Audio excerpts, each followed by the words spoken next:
तुम्हारी इतनी सुंदर और स्मार्ट बीवी है और तुमने कभी मुझे बताया ही नहीं।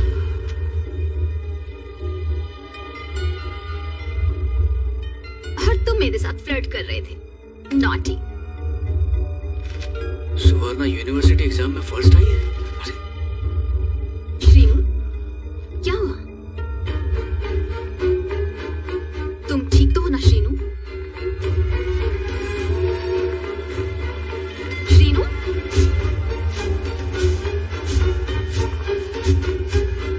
सुवर्णा,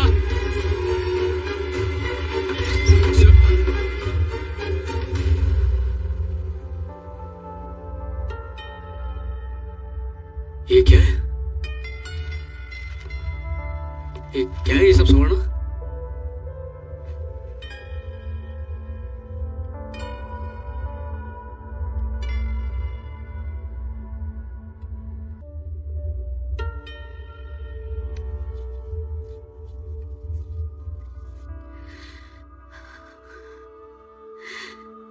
श्रीनू, मुझे आपसे एक बात कहनी है। हमारी शादी के वक्त मैं 12वीं पास थी। मैंने यूनिवर्सिटी में एडमिशन भी लिया। तब जानते हो मेरी माँ ने क्या कहा? अगर तुम्हारा पति कभी प्यार से तुमसे कुछ पूछता है तो गलती से भी उसे मत बताना कि तुम उससे ज्यादा पढ़ी लिखी हो, क्योंकि तुम्हारा पति सिर्फ 10वीं पास है। इसलिए वो कभी बर्दाश्त नहीं कर पाएगा कि तुम उससे ज्यादा पढ़ी लिखी हो, और उसके ज़मीर को चोट पहुंचेगी और इस वजह से तुम्हें जिंदगी भर तकलीफ झेलनी पड़ेगी।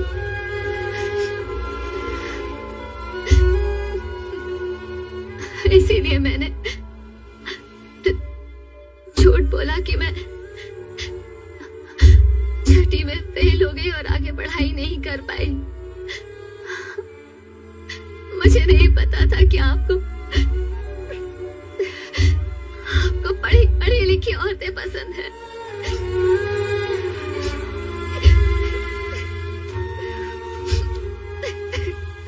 इसीलिए मैंने पढ़ाई पूरी की। मैंने जमकर पढ़ाई की श्रीनू। लेकिन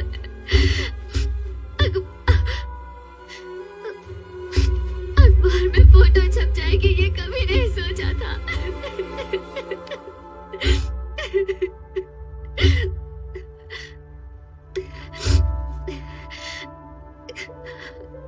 आपको ये सब पसंद है ना? ऐसी मेकअप करने वाली और इस तरह के कपड़े पहनने वाली। मैं भी वैसे ही तैयार होंगी श्रीनू। आपको अगर इतने छोटे कपड़े पसंद है तो ऐसे ही पहनूंगी। नहीं सुवर्णा, सब अगर इससे छोटे कपड़े पसंद है तो मैं वो भी पहनूंगी। मत कर। आप कहो तो मैं चुप उतार के रहूंगी। छोड़। क्या करी? तेरे को ये सब करने की जरूरत नहीं है। ये तेरे को करने की जरूरत है। आपके हाथ जोड़ती हूँ श्रीनू। मुझे और मेरे बेटे को अकेला मत छोड़ना श्रीनू। कभी नहीं, मैं नहीं रह पाऊंगी।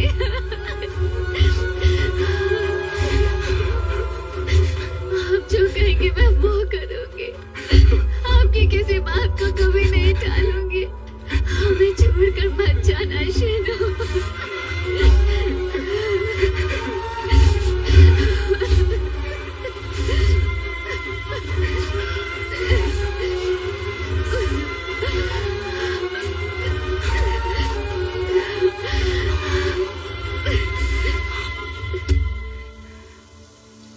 सुवर्णा के लिए कोई स्मिता जैसी लड़की को छोड़ सकता है क्या? कभी नहीं छोड़ेगा। अगर कोई छोड़ने का दावा करता है तो वो सिर्फ झूठ बोल रहा है, झूठ के सिवा कुछ नहीं।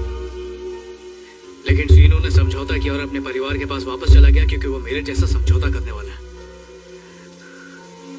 हम जो अंदर से होते हैं वैसी ही बातें लिखते हैं, और मैं वैसा ही हूं।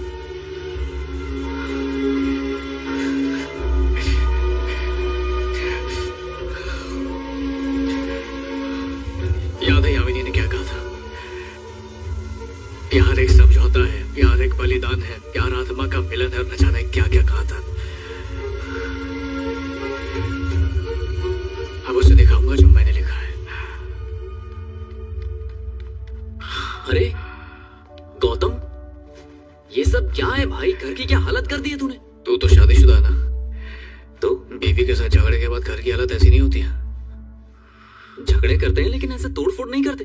अरे तेरे हाथ को क्या हुआ? तू यहाँ पे क्यों आया? मुझे बाहर जाना है, तू भी निकल चल। ए रुक, तुझे पब्लिशर से 1 लाख रुपए एडवांस चाहिए थे ना? एक नहीं है, 2 लाख रुपए। दुगने जज्बात से लिखना। गौतम, मेरे डैडी तुम्हें बेटा मानते हैं और तुम्हारी किताब छापने के लिए मान गए हैं। I trust you man. कुछ अच्छा लिख के दिखाना यार। मेरे डैडी की नाक मत कटवाना प्लीज।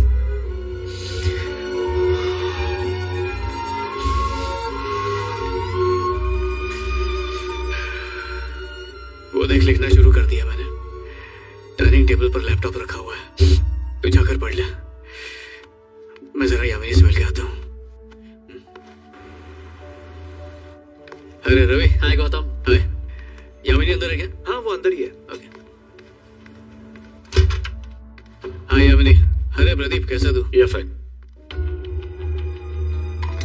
यामिनी, मुझे तुम्हें बताना था, पता है श्रीनु एक छोटे से गांव का मजदूर है और उसे पढ़ाई करनी है, जॉब करनी है, सुंदर लड़की के साथ शादी करनी है, लेकिन पता है उसके पिता का एक्सीडेंट हो जाता है और उसे मजदूरी करनी पड़ती है। फिर एक अनपढ़ लड़की से शादी करा देते हैं।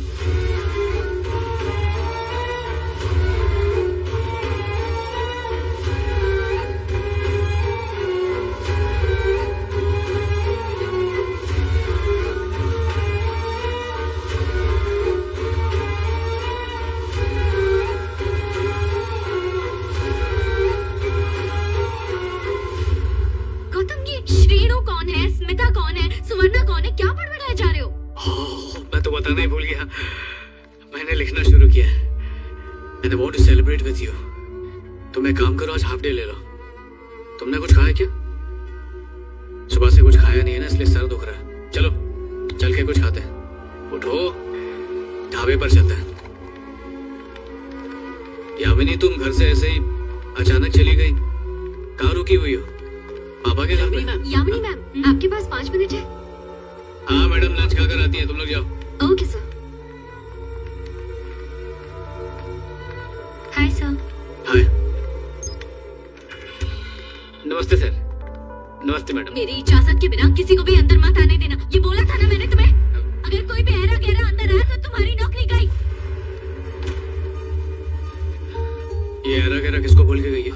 आपको नहीं बोला साहब? आपको नहीं? ऐरा गहरा किसको बोल के गई है? तुम कौन ऐरा गहरा? दरवाजा खोल, जल्दी चल। कौन? सर आपको नहीं बोला सर। प्लीज चलिए सर, मेरी नौकरी चली जाएगी सर। सर अब यहाँ चाहिए ना सर, प्लीज सर।